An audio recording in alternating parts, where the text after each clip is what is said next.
السلام علیکم۔ رات کے 8 بجے ہیں۔ یہ ریڈیو پاکستان ہے۔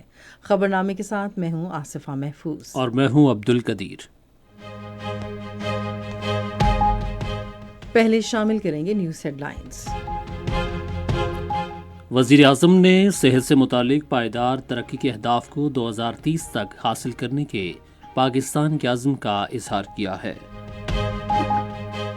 شہباز شریف نے کہا ہے کہ بیرون ملک مقیم سرمایہ کاروں کے ایوان صنعت و تجارت کی رپورٹ پاکستان میں غیر ملکی سرمایہ کاروں کے بڑھتے ہوئے اعتماد کا اظہار ہے۔ وزیر خزانہ نے کہا ہے کہ پاکستان شرعی اصولوں کے مطابق مالیاتی نظام میں تبدیلی لانے کے لیے اپنے عزم پر کاربند ہے۔ وزیر اطلاعات ترکی میں ہیں، جہاں وہ استنبول میں ہونے والے سٹارٹ کام اجلاس میں پاکستان کی نمائندگی کریں گے۔ سینٹ میں آج ایک مشترکہ قرارداد منظور کی گئی، جس میں غزہ اور دیگر ممالک میں اسرائیلی بمباری کی مذمت کی گئی۔ پاکستان نے عالمی برادری پر زور دیا ہے کہ وہ مقبوضہ علاقوں میں انسانیت کے خلاف جرائم اور جنگی جرائم پر اسرائیل کا محاسبہ کرے۔ 40 ٹن امدادی سامان پر مشتمل دوسری کھیپ ملیشیا پہنچ گئی ہے۔ لندن میں ایک کانفرنس میں مقررین نے برطانوی حکومت پر زور دیا ہے کہ وہ تنازع کشمیر کے حل میں مزید مؤثر کردار ادا کرے۔ فلموں کے نامور اداکار الیاس کشمیری کی آج 17ویں برسی منائی گئی۔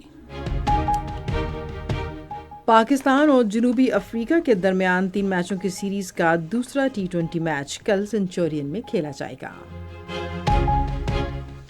اور اب خبروں کی تفصیل کے ساتھ پہلے عبد القدیر۔ وزیر اعظم شہباز شریف نے یونیورسل ہیلتھ کوریج کے بارے میں عالمی اقدامات میں اضافے کے لیے پاکستان کے عزم کا اعادہ کیا ہے۔ انہوں نے اس عزم کا اظہار آج یونیورسل ہیلتھ کوریج کے عالمی دن کے موقع پر ایک پیغام میں کیا۔ وزیر اعظم نے کہا کہ اس سال کا موضوع ہے صحت حکومت کی ذمہ داری، جس سے اس بات کی عکاسی ہوتی ہے کہ صحت عامہ کی بنیادی خدمات اور خوراک، رہائش اور تعلیم جیسی بنیادی ضروریات کی فراہمی میں حکومتوں کا کردار انتہائی اہمیت کا حامل ہے۔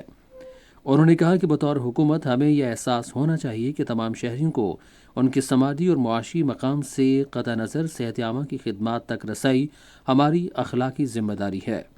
شہباز شریف نے کہا کہ اس مقصد کے حصول میں حکومت نے صحت سہولت پروگرام جیسے متعدد اقدامات متعارف کرائے، جس کا اعتراف عالمی ادارہ صحت جیسی اہم تنظیموں نے کیا ہے۔ انہوں نے کہا کہ اس پروگرام کے تحت لاکھوں خاندانوں کو صحت کی سہولتیں مفت فراہم کی جاتی ہیں، جن میں معاشرے کے پسے ہوئے طبقات کو ترجیح دی جاتی ہے۔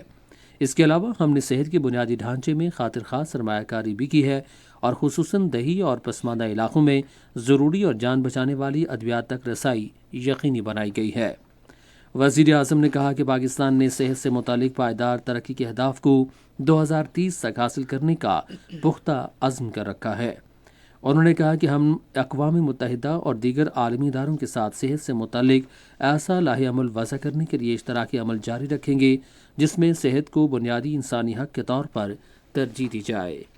وزیر اعظم محمد شہباز شریف نے بیرون ملک مقیم سرمایہ کاروں کے ایوان صنعت و تجارت کی حالیہ رپورٹ پر اطمینان کا اظہار کرتے ہوئے کہا ہے کہ رپورٹ میں پاکستان کی سرمایہ کاری کے لیے امید افزا اور قابل اعتماد ملک ہونے کی عکاسی ہوتی ہے۔ وزیر اعظم نے ایک بیان میں کہا کہ رپورٹ میں کہا گیا ہے کہ پاکستان میں غیر ملکی سرمایہ کاروں کے اعتماد میں اضافہ ہوا ہے، جبکہ پاکستان میں کاروبار کے لیے ماحول میں بھی بہتری آئی ہے۔ انہوں نے کہا کہ پاکستان کی عالمی کاروباری صورتحال -10% سے بڑھ کر 31% ہو گئی ہے۔ شہباز شریف نے کہا کہ رپورٹ سے ظاہر ہوتا ہے کہ پاکستان میں روزگار کے مواقع میں اضافہ ہوا ہے۔ مینوفیکچرنگ کے شعبے میں یہ اضافہ 2% سے بڑھ کر 6% ہو گیا ہے، جبکہ خدمات کے شعبے میں بھی واضح ترقی دیکھی گئی ہے، جو 7% سے بڑھ کر 30% ہو گئی ہے۔ وزیر اعظم نے کہا کہ سیمنٹ، گاڑیوں کے شعبے، کھاد اور پیٹرولیم مصنوعات کی فروخت میں بھی واضح اضافہ دیکھا گیا ہے۔ انہوں نے کہا کہ برآمدات اور ترسیلات زر میں اضافے کے باعث زر مبادلہ کے ذخائر میں اضافہ ہوا ہے۔ شہباز شریف نے کہا کہ حکومت کی بہتر معاشی پالیسیوں اور اقتصادی ٹیم کی انتھک محنت کے ثمرات حاصل ہونا شروع ہو گئے ہیں۔ وزیر خزانہ محمد اورنگزیب نے کہا ہے کہ پاکستان نے مالیاتی نظام کو شرعی اصولوں کے مطابق بنانے کا پختہ عزم کر رکھا ہے۔ وہ آج کراچی میں اسلامی سرمایہ کی منڈیوں کی دوسری بین الاقوامی کانفرنس کے افتتاحی اجلاس سے ورچوئل خطاب کر رہے تھے۔ وفاقی وزیر نے ایسا معاشی نظام قائم کرنے کی ضرورت پر زور دیا جو نہ صرف ہمارے عقیدے سے مطابقت رکھتا ہو بلکہ وہ معاشرے کے تمام طبقات کو ساتھ لے کر چلتے ہوئے پائیدار اقتصادی ترقی کی اہلیت بھی رکھتا ہو۔ انہوں نے کہا کہ سکوک، ایکویٹی فنڈز اور شریعت کے مطابق سرمایہ کاری کے طریقوں جیسے اسلامی مالیاتی طریقے وسائل کو بروئے کار لانے کے لیے کلیدی اہمیت رکھتے ہیں، جن سے پاکستان کو عالمی سطح پر اسلامی مالیاتی نظام میں سرکردہ ملک بنایا جا سکتا ہے۔ وزیر خزانہ نے مزید کہا کہ علماء کرام، مالیاتی اور ریگولیٹری اداروں اور صنعتی ماہرین کی مشترکہ کوششوں کے بغیر اسلامی مالیاتی نظام کی استعداد کار کو مکمل طور پر عمل میں لانا ممکن نہیں ہے۔ محمد اورنگزیب نے کہا کہ ہمیں اس بات کو یقینی بنانا ہوگا کہ اسلامی مالیاتی نظام نہ صرف شرعی اصولوں کے عین مطابق ہو بلکہ وہ شفاف اور عملی طور پر ممکن ہونے کے ساتھ ساتھ ہمارے لوگوں کی ضروریات کو پورا کرنے کے قابل بھی ہو۔ وزیر منصوبہ بندی احسن اقبال نے موسمیاتی تبدیلی اور وبائی امراض جیسی عالمی مسائل سے نمٹنے کے لیے اعداد و شمار کے سرحد پار تبادلے میں سہولت فراہم کرنے پر زور دیا ہے۔ انہوں نے آج اسلام آباد میں ایک تقریب سے خطاب کرتے ہوئے عالمی برادری پر زور دیا کہ اعداد و شمار کو اشتراکی عمل، ترقی اور لوگوں کو بااختیار بنانے کے لیے استعمال کیا جائے۔ احسن اقبال نے کہا کہ اعداد و شمار کے مساویانہ استعمال کے لیے عالمی لائحہ عمل وضع کرنے کی ضرورت ہے۔ انہوں نے کہا کہ اعداد و شمار کے بین الاقوامی نظام کا معیار وضع کرنے کے لیے ترقی پذیر ملکوں کو شامل کرنا بھی ضروری ہے۔ وفاقی وزیر نے انفرادی رازداری قائم رکھنے کے لیے اخلاقی رہنما اصولوں اور اعداد و شمار محفوظ رکھنے کی ضرورت پر زور دیا۔ وفاقی وزیر نے کہا کہ اعداد و شمار پر مبنی فیصلے زراعت اور صحت جیسے شعبوں میں 20% تک پیداواریت کو بڑھا سکتے ہیں۔ قومی تحفظ خوراک اور تحقیق کے وزیر رانا تنویر حسین نے کپاس کے کاشتکاروں کی معاونت کرنے اور کپاس کے شعبے کے لیے کلیدی ادارے کے طور پر پاکستان سینٹرل کاٹن کمیٹی کا کردار مزید مؤثر بنانے کے حکومتی عزم کا اعادہ کیا ہے۔ انہوں نے اس عزم کا اظہار آج اسلام آباد میں پاکستان سینٹرل کاٹن کمیٹی کی گورننگ باڈی کے 9ویں اجلاس کی صدارت کرتے ہوئے کیا۔ اجلاس میں کپاس کے محصول سے متعلق اہم امور اور پاکستان سینٹرل کاٹن کمیٹی کی تنظیم نو پر غور کیا گیا تاکہ اس کی سرگرمیوں کو مزید تقویت دی جا سکے۔ وفاقی وزیر نے گزشتہ 8 برسوں کے دوران محصولات سے متعلق تنازعات کے حل میں جان بوجھ کر تاخیر کرنے پر شدید تحفظات کا اظہار کیا۔ اجلاس کے دوران محصولات کا مسئلہ حل کرنے، واجب الادا رقوم کی وصولی یقینی بنانے اور پاکستان سینٹرل کاٹن کمیٹی کو مالیاتی طور پر مزید مستحکم بنانے کے لیے فوری اقدامات کرنے کی تجویز دی گئی۔ وزیر اطلاعات و نشریات عطا اللہ تارڑ ترکی کے 3 روزہ دورے پر استنبول پہنچ گئے ہیں۔ دورے کے دوران وہ اسٹارٹ کام اجلاس 2024 میں پاکستان کی نمائندگی کریں گے۔ اپنے قیام کے دوران عطا اللہ تارڑ ترکی کے سربراہ ابلاغیات پروفیسر فریتین التون سے ملاقات کریں گے۔ وہ TRT ورلڈ کے ہیڈ کوارٹرز اور البیرک میڈیا گروپ بھی جائیں گے۔ وزیر اطلاعات البیرک میڈیا گروپ کے DG انٹرنیشنل براڈ کاسٹ اور CEO سے بھی ملاقات کریں گے۔ یہ خبریں آپ ریڈیو پاکستان سے سن رہے ہیں۔ صدر آصف علی زرداری نے پاکستان کی معیشت کے مختلف شعبوں میں چین کے وسیع پیمانے پر سرمایہ کاری پر زور دیا ہے۔ انہوں نے ان خیالات کا اظہار کراچی میں چین کے قونصل جنرل یانگ ڈنگ کی قیادت میں چین کے کاروباری وفد سے گفتگو کرتے ہوئے کیا۔ صدر نے کہا کہ اس سے دونوں برادر ملکوں کے درمیان اقتصادی اور تجارتی تعاون کو مزید فروغ دینے میں مدد ملے گی۔ انہوں نے دو طرفہ تجارتی اور اقتصادی سرگرمیوں میں اضافے کے لیے دونوں ملکوں کے لوگوں خصوصاً سرمایہ کاروں اور تاجروں کے درمیان باہمی رابطے بڑھانے کی ضرورت پر زور دیا۔ چین کے وفد نے پاکستان کے شعبہ صحت کی ترقی کے لیے ایک میڈیکل سٹی قائم کرنے کے لیے $1 ارب کی سرمایہ کاری کرنے میں دلچسپی ظاہر کی۔ وفد نے پاکستانی معیشت کے مختلف شعبوں خصوصاً زراعت، لائف اسٹاک، توانائی، ٹرانسپورٹ اور مصنوعات میں بھی سرمایہ کاری میں دلچسپی کا اظہار کیا۔ سینٹ کا اجلاس چیئرمین سینٹ سید یوسف رضا گیلانی کی صدارت میں آج پارلیمنٹ ہاؤس اسلام آباد میں ہوا۔ سینٹ نے متفقہ طور پر ایک تحریک منظور کی جس میں اس سال 18 اپریل کو دونوں ایوانوں سے ایک ساتھ خطاب کرنے پر صدر پاکستان کا شکریہ ادا کیا گیا۔ سینٹ نے آج ایک متفقہ قرارداد منظور کی ہے جس میں غزہ اور دیگر ممالک پر اسرائیلی بمباری کی مذمت کی گئی ہے۔ شہری رحمان کی جانب سے پیش کی گئی قرارداد میں اسرائیل کی فلسطین کے خلاف منظم کارروائیوں پر شدید تشویش کا اظہار کیا گیا ہے۔ ایوان نے شام میں حکومت کے انہدام کے بعد پیدا ہونے والے سیاسی خلا پر خدشے کا اظہار کیا جس کو اسرائیل اپنے یک طرفہ ایجنڈے کو آگے بڑھانے کے لیے استعمال کر رہا ہے۔ ایوان نے فلسطین کے عوام کے ساتھ اپنی یکجہتی کا اعادہ کیا اور فلسطین کی ایک قابل عمل خود مختار اور ملحقہ ریاست کے قیام پر زور دیا جو القدس شریف کے دارالحکومت کے طور پر 1967 سے پہلے کی سرحدوں کے بین الاقوامی سطح پر متفقہ اصولوں پر مبنی ہو۔ سینٹ نے عالمی برادری سے مطالبہ کیا کہ وہ فلسطینیوں کے تحفظ کے لیے فیصلہ کن کارروائی کرے، جنگی جرائم کے لیے اسرائیل کا محاسبہ کرے اور بین الاقوامی انسانی قانون پر عمل درآمد کو یقینی بنائے۔ سینٹ کے اراکین نے ملک کے مفاد کی خاطر سیاسی جماعتوں کے درمیان مصالحت اور مذاکرات کی ضرورت پر زور دیا ہے۔ جام محمد نے سینٹ میں تقریر کرتے ہوئے کہا کہ تمام سیاسی قوتوں کو قومی مصالحت کی راہ اختیار کرنا ہوگی اور ملک کو آگے لے کر چلنے کے لیے درمیانی راہ تلاش کرنا ہوگی۔ عرفان صدیقی نے محاذ آرائی کی سیاست ختم کر کے مل بیٹھنے کی ضرورت پر زور دیا تاکہ مسائل کو پرامن انداز میں حل کیا جا سکے۔ انہوں نے کہا کہ حکومت مذاکرات کے لیے تیار ہے کیونکہ اسے بات چیت کرنے میں کوئی جھجک نہیں ہے۔ علی ظفر نے کہا کہ مذاکرات کا دروازہ کھلا رہنا چاہیے اور حکومت کو چاہیے کہ بامقصد مذاکرات کے لیے اعتماد سازی کے مناسب اقدامات کرے۔ شہری رحمان نے کہا کہ مذاکرات ہی آگے بڑھنے کا واحد راستہ ہے لیکن اس کے لیے کوئی شرائط نہیں ہونی چاہیے۔ ایوان کا اجلاس اب کل صبح 10:30 بجے ہوگا۔ قومی اسمبلی کا مختصر اجلاس آج پارلیمنٹ ہاؤس اسلام آباد میں ہوا جس کی صدارت ڈپٹی اسپیکر سید غلام مصطفیٰ شاہ نے کی۔ ایوان کا اجلاس اب کل دن 11 بجے ہوگا۔ پاکستان نے گزشتہ روز اقوام متحدہ کی جنرل اسمبلی میں منظور کردہ قرارداد کا خیر مقدم کیا ہے جس میں غزہ میں فوری اور غیر مشروط جنگ بندی کا مطالبہ کیا گیا ہے۔ دفتر خارجہ کی ترجمان ممتاز زہرا بلوچ نے آج اسلام آباد میں ہفتہ وار میڈیا بریفنگ کے دوران کہا کہ پاکستان بھی اس قرارداد کا خیر مقدم کرتا ہے جس میں غزہ اور مغربی کنارے میں پناہ گزینوں کے بارے میں اقوام متحدہ کے امدادی اور تعمیراتی ادارے کی امدادی کارروائیوں پر عائد پابندیاں ہٹانے کا مطالبہ کیا گیا ہے۔ Pakistan welcomes the UNGA resolution of yesterday demanding an immediate and unconditional ceasefire in Gaza. We call for an immediate cessation of hostilities in Palestine, end to genocide in Gaza, protection of civilians and civilian infrastructure, unrestricted humanitarian access to those in urgent need. ترجمان نے کہا کہ ہم فلسطین میں جارحیت اور غزہ میں نسل کشی کے فوری خاتمے، وہاں کے شہریوں اور ان کے بنیادی ڈھانچے کے تحفظ اور ضرورت مندوں کو انسانی ہمدردی کی بنیاد پر امداد کی بلا تعطل فراہمی کا مطالبہ کرتے ہیں اور پناہ گزینوں کے بارے میں اقوام متحدہ کی امدادی اور تعمیراتی ادارے کی انسانی ہمدردی کی بنیاد پر سرگرمیوں اور حقدار افراد کو صحت کی سہولتوں کی فراہمی کی مکمل حمایت کرتے ہیں۔ ترجمان نے کہا کہ ہم عالمی برادری پر بھی زور دیتے ہیں کہ وہ اسرائیل کو اس کے جنگی جرائم اور مقبوضہ علاقوں میں انسانیت کے خلاف اس کے جرائم پر اس کا محاسبہ کرے۔ شام کے موجودہ حالات کے تناظر میں دفتر خارجہ کی ترجمان ممتاز زہرا بلوچ نے کہا ہے کہ پاکستان شام کی صورتحال پر نظر رکھے ہوئے ہے اور اسے تشدد میں اضافے پر تشویش ہے۔ ترجمان نے کہا کہ حکومت پاکستان نے ہمیشہ ایسی کوششوں کی حمایت کی ہے جن کا مقصد شام کے بحران کا جامع حل تلاش کرنا ہو۔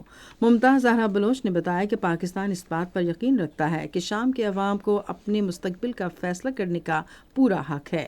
ترجمان نے کہا ہم اس پر یقین رکھتے ہیں کہ کوئی بیرونی قوت شام کی عوام پر اپنا فیصلہ مسلط نہیں کر سکتی۔ شام سے زائرین سمیت پاکستانیوں کے انخلا کے بارے میں ترجمان نے کہا کہ وزارت خارجہ اور شام اور لبنان میں قائم پاکستانی مشنوں نے اس کام میں سرگرمی سے حصہ لیا۔ ترجمان نے کہا کہ 250 زائرین سمیت تقریباً 475 پاکستانی باشندے شام کی سرحد عبور کر کے لبنان پہنچے ہیں۔ ترجمان نے کہا کہ انہیں بیروت سے جلد ہی اسلام آباد واپس لایا جائے گا۔ ترجمان نے کہا کہ ہم لبنان کی حکومت کے بھی معترف ہیں جس نے شام میں پھنسے ہوئے پاکستانیوں کی بحفاظت واپسی میں سہولت فراہم کی۔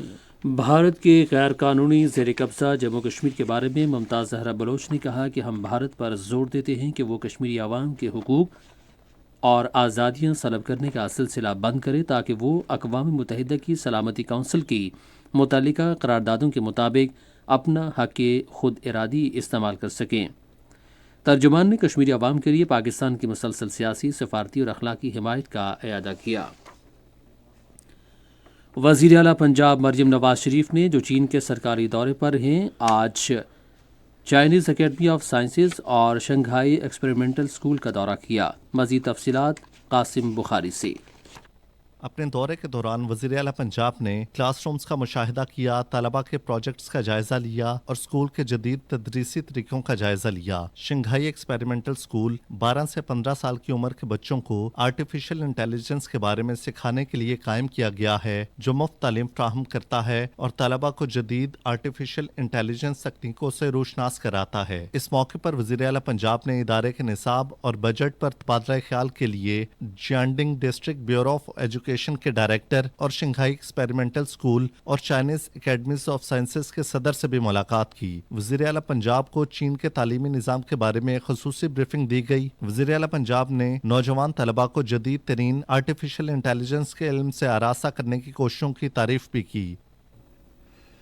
آزاد کشمیر کے علاقے بھمبر میں اسپیشل کمیونیکیشن آرگنائزیشن کے تعاون سے سافٹ ویئر ٹیکنالوجی پارک کا افتتاح کیا گیا۔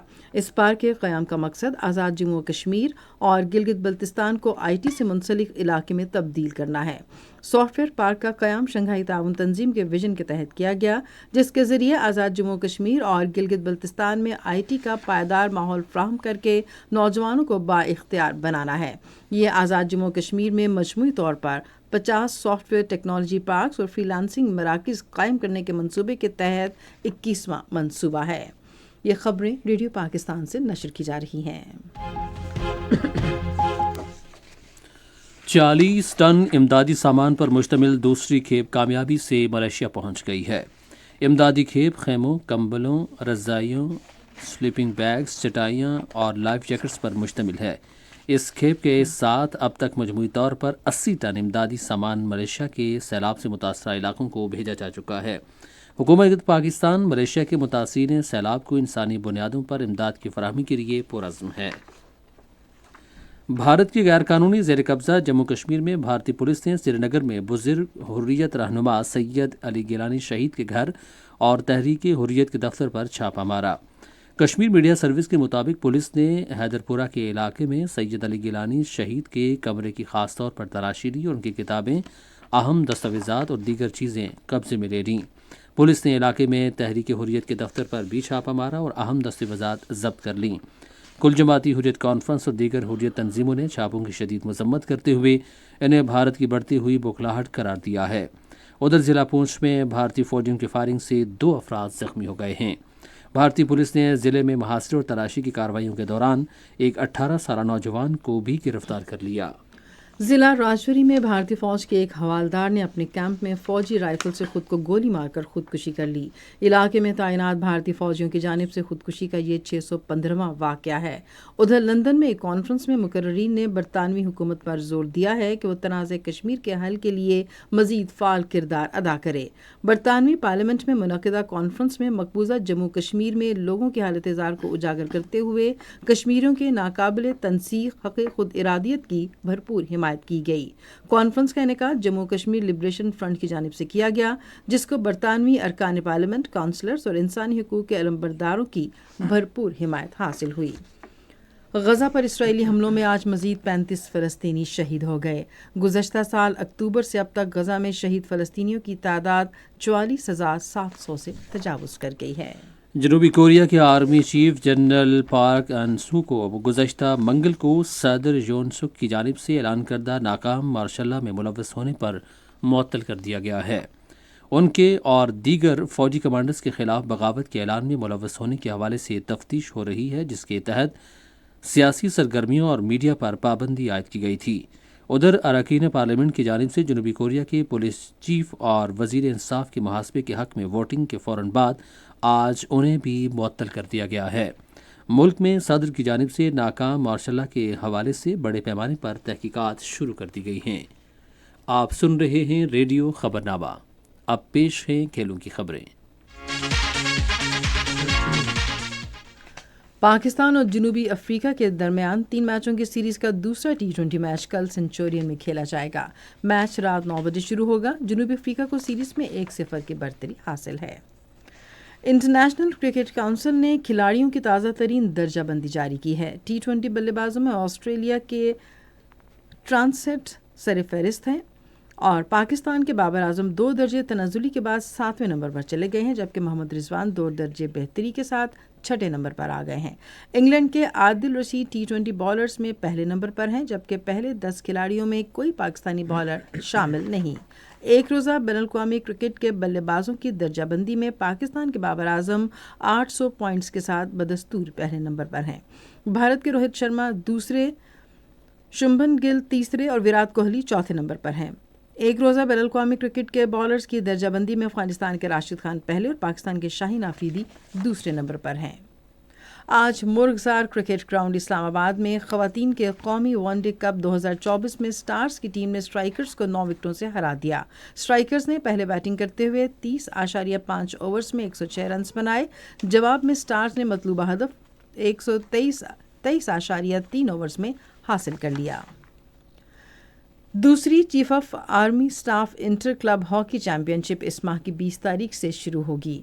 پاکستان ہاکی فیڈریشن کے سیکرٹری رانا مجاہد نے نیشنل ہاکی اسٹیڈیم میں پریس کانفرنس سے خطاب کرتے ہوئے کہا کہ چیمپئن شپ میں 800 کلب شرکت کریں گے۔ انہوں نے کہا کہ چیمپئن شپ کا فائنل 15 فروری کو کھیلا جائے گا۔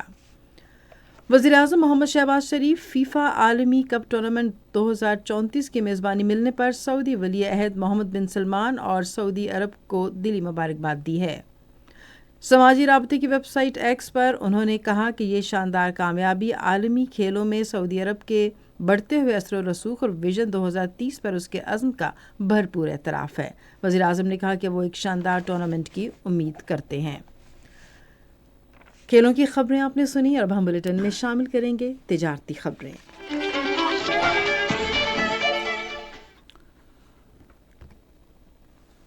سرحد ایوان صنعت و تجارت اور پاک افغان مشترکہ ایوان صنعت و تجارت نے تعاون کے لیے مفاہمت کی ایک یادداشت پر دستخط کیے ہیں، جس کا مقصد پاکستان اور افغانستان کے درمیان دو طرفہ تجارتی سرگرمیوں کی حوصلہ افزائی کرنا ہے۔ مفاہمت کی یادداشت کے تحت دونوں ایوان ہائے تجارت نے اتفاق کیا کہ دونوں ملکوں کے درمیان باہمی فائدے کے تعلقات استوار کیے جائیں گے۔ دونوں چیمبرز خطے کے صنعت کاروں، تاجروں اور کاروباری اداروں میں تعاون کے ذریعے دوستانہ تعلقات استوار کریں گے۔ وزیر تجارت جام کمال خان نے آج تجارت کی ترقی کے ادارے ٹڈاپ کے 11ویں بورڈ اجلاس کی صدارت کی۔ اس موقع پر اظہار خیال کرتے ہوئے وفاقی وزیر نے ٹڈاپ کی کارکردگی بڑھانے کے لیے اس کی تنظیم نو کی ضرورت پر زور دیا۔ انہوں نے حالیہ نظام میں خلا کو اجاگر کرتے ہوئے ٹی ایکسپو میں سیکیورٹی انتظامات پر تشویش کا اظہار کیا۔ انہوں نے اعلیٰ سطح کی تقریبات کے سیکیورٹی انتظامات کی نگرانی کے لیے ٹڈاپ میں ڈائریکٹر جنرل سیکیورٹی کا مستقل عہدہ بنانے کی تجویز دی۔ انہوں نے بورڈ کو ہدایت کی کہ تقریب کے انتظام کی خدمات کے لیے سخت شرائط تیار کی جائیں اور خدمات فراہم کرنے والوں کی جانب سے خود نمائی کے بغیر معیاری انتظامات کو یقینی بنایا جائے۔ پاکستان سٹاک ایکسچینج میں آج تیزی کا رجحان دیکھا گیا کہ ایس سی 100 انڈیکس 3,370 پوائنٹس کے اضافے کے بعد مارکیٹ کے اختتام پر 1,14,180 پوائنٹس پر بند ہوا۔ مجموعی تجارتی حجم 1,469 ملین سے زائد حصص ریکارڈ کیا گیا، جبکہ کل 180 ملین سے زائد حصص کا لین دین ہوا تھا۔ آج ورلڈ کال ٹیلی کام کمپنی کے سب سے زیادہ 232 ملین سے زائد حصص کا کاروبار ہوا۔ آج مجموعی طور پر 464 کمپنیز کے حصص کا لین دین ہوا، جس میں 299 کمپنیوں کے حصص کی قیمتوں میں اضافہ، 132 میں کمی، جبکہ 33 کمپنیز کے حصص کی قیمتوں میں استحکام دیکھا گیا۔ نیشنل بینک کے اعلان کے مطابق روپے اور دیگر غیر ملکی کرنسیوں کے درمیان شرح تبادلہ یہ رہی: امریکی ڈالر قیمت خرید 278 روپے، قیمت فروخت 278 روپے 50 پیسے، پاؤنڈ اسٹرلنگ 354 روپے 96 پیسے، 355 روپے 60 پیسے، یورو 292 روپے 9 پیسے، 292 روپے 62 پیسے، سعودی ریال 73 روپے 98 پیسے، 74 روپے 11 پیسے، جبکہ UAE درہم 76 روپے 22 پیسے قیمت خرید اور قیمت فروخت 76 روپے 35 پیسے۔ آج کراچی میں 10 گرام سونے کی قیمت 2,45,375 روپے رہی۔ یہ تھیں تجارتی خبریں اور اب چلتے ہیں سائنس کی دنیا میں۔ سائنس کی دنیا سے پہلے کچھ فن کی دنیا سے خبریں۔ فلمی اداکار الیاس کاشمیری کی آج 17ویں برسی منائی گئی. وہ 1925 میں لاہور میں پیدا ہوئے. الیاس کاشمیری نے 600 سے زائد فلموں میں اپنی اداکاری کے جوہر دکھائے. اپنے طویل 50 سالہ فنی سفر میں انہوں نے فلم کی اسکرین پر ہیروز، مزاحیہ اداکار، معاون اداکار اور ولن کے کئی کردار ادا کیے. انہوں نے بہت سارے نامور اداکاروں سنتوش کمار، سلطان راہی، انجمن، منور ظریف، رنگیلا اور دیگر کے ساتھ کام کیا. وہ 2007 میں آج کے روز 84 سال کی عمر میں لاہور میں انتقال کر گئے. نئی پاکستانی رومانوی اور کامیڈی سے بھرپور ایکشن فلم دہلی گیٹ کا اعلان کر دیا گیا. فلم کے ہدایت کار ندیم چیمہ ہے جسے ایم کمال پاشا نے لکھا ہے. فلم کی کاسٹ میں جاوید شیخ، شفقت چیمہ، روما مائیکل، خالد بٹ، جاسر خان، سوزین فاطمہ اور دیگر شامل ہیں. پہلے 2020 میں فلم کو ریلیز کرنے کا اعلان کیا گیا تھا لیکن کورونا وائرس کی وبا کی وجہ سے اسے مؤخر کر دیا گیا. اب یہ فلم 2025 میں ریلیز کی جائے گی. ضلع چترال سمیت وادی کیلاش میں تاریخی 15 روزہ چموس میلہ آج 5ویں روز بھی جاری رہا. خیبر پختونخوا کی ثقافت اور سیاحت کے ادارے کے ڈائریکٹر جنرل تاشفین حیدر کی ہدایات پر مقامی اور غیر ملکی سیاحوں کی معاونت کے لیے چترال شہر اور دیر بالا میں سیاحتی معلوماتی مراکز قائم کیے گئے ہیں. کیلاش کے عوام نئے سال کی تقریبات کے حصے کے طور پر مختلف رسومات ادا کر رہے ہیں. ریڈیو نیوز بلیٹن میں اب ہم آپ کے لیے چلیں گے سائنس کی دنیا میں. اوپن اے آئی نے chat G P T plus اور پرو استعمال کنندگان کے لیے سورا ٹربو کے نام سے اے آئی ماڈل جاری کرنے کا اعلان کیا ہے جو تحریر کو ویڈیو میں تبدیل کرے گا، جس سے ملٹی ماڈل اے آئی ٹیکنالوجی میں مزید پیش رفت ہوگی. اس ماڈل کو استعمال کرتے ہوئے صارفین 20 سیکنڈ کی ویڈیو بنا سکیں گے. سورا کو پہلی بار فروری میں متعارف کرایا گیا تھا لیکن تحقیقی مرحلے میں ہونے کی وجہ سے اس کی رسائی حفاظتی ٹیٹس تک محدود تھی. اب یہ چیٹ جی پی پلس اور پرو صارفین کے لیے بغیر کسی اضافی قیمت کے دستیاب ہے. اور ایک نئی تحقیق میں ایسے 13 پروٹینز کی نشاندہی کی گئی ہے جو دماغی عمر بڑھنے کے ذمہ دار ہیں، بالخصوص 57، 70 اور 78 سال کی عمر میں. سائنسدانوں نے حال ہی میں ایسے 13 پروٹینز کی نشاندہی کی ہے جو دماغی عمر سے منسلک ہوتے ہیں. ماہرین کا ماننا ہے کہ یہ پروٹینز اینٹی ٹریٹمنٹ کا راستہ ہموار کر سکتے ہیں. تاہم ماہرین کا کہنا ہے کہ جاننے کے لیے مزید تحقیق کی ضرورت ہے کہ یہ پروٹینز دماغی عمر کے بڑھنے سے کیوں وابستہ ہیں اور بالخصوص 57، 70 اور 78 سال کی عمر میں ان میں اضافہ کیوں ہو جاتا ہے. تحقیق کے لیے سائنسدانوں نے 45 سے 82 سال کی عمر کے تقریباً 11,000 افراد کے ایم آر آئی کے دماغی اسکینوں کا تجزیہ کیا اور انہوں نے ہر شریک کی دفاعی عمر کے فرق کا اندازہ لگانے کے لیے اسکینز کا استعمال کیا، خاص طور پر ان کی دماغی عمر ان کی اصل عمر سے کتنی مختلف ہے. یہ تھی سائنس کی دنیا سے چند خبریں. اور اب موسم کی تازہ ترین صورتحال جانتے ہیں ماہر موسمیات محمد جنید سے. موسم کی تازہ ترین صورتحال کے مطابق ملک کے بیشتر علاقوں میں موسم خشک اور مطلع صاف ہے، تاہم گلگت بلتستان میں مطلع جزوی ابرآلود ہے. آئندہ 24 گھنٹوں کے دوران ملک کے بیشتر علاقوں میں موسم سرد اور خشک جبکہ پہاڑی علاقوں میں شدید سرد رہنے کا امکان ہے. تاہم آج رات میں گلگت بلتستان میں مطلع جزوی ابرآلود رہنے کے علاوہ چند مقامات پر ہلکی بارش اور برفباری ہو سکتی ہے. کل بروز جمعہ صبح کے اوقات میں اسلام آباد، بلائی اور وسطی پنجاب اور خیبر پختونخوا کے میدانی علاقوں میں بعض مقامات پر کورا پڑنے کا بھی امکان ہے. گزشتہ 24 گھنٹوں کے دوران ملک کے بیشتر علاقوں میں موسم سرد اور خشک جبکہ پہاڑی علاقوں میں موسم شدید سرد رہا. تاہم گلگت بلتستان میں چند مقامات پر ہلکی بارش اور پہاڑوں پہ ہلکی برفباری ریکارڈ کی گئی. سب سے زیادہ بارش بگروٹ میں 3، بونجی میں 2 اور چلاس میں 1 ملی میٹر ریکارڈ کی گئی اور استور میں 4 انچ اور اسکرگو میں 1 انچ برفباری بھی ریکارڈ کی گئی. آج سب سے کم درجہ حرارت لے میں -9 ڈگری سینٹی گریڈ، کلام، حالات، زیارت، گوپیس -6، کوئٹہ -5، اسکردو، مالم جبہ، دیر، چترال -4، پاڑا چنار، ہنزا، دروش اور استور میں -3 ڈگری سینٹی گریڈ ریکارڈ کیا گیا. اس کے علاوہ اسلام آباد میں 0 ڈگری سینٹی گریڈ ریکارڈ کیا گیا جبکہ مری میں -1، لاہور 5، کراچی 11، پشاور 2، مظفر آباد 3، گلگت -2، سری نگر -1، جموں 6، پلوامہ -2، اننت ناگ -3 اور شوپیاں میں بھی -3 ڈگری سینٹی گریڈ ریکارڈ کیا گیا. آخر میں اہم خبروں کا خلاصہ ایک مرتبہ پھر سن لیجیے. وزیر اعظم نے صحت سے متعلق پائیدار ترقی کے اہداف کو 2030 تک حاصل کرنے کے پاکستان کے عزم کا اظہار کیا ہے.